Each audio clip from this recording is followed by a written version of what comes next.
To download your Canva project, you're gonna go ahead and go to canva.com, and I'm already logged in. On the left-hand side, you see all your designs. This is my most recent design. As you can see on the first page, I've edited it, but the second page still looks undone. I'm gonna click this button down here. The file type, I wanna do it as a PDF.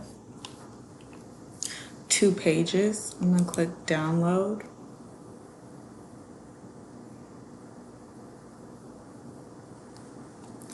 It's gonna populate at the bottom into my downloads folder, So now when I go to Schoology and I want to submit my assignment, all I have to do is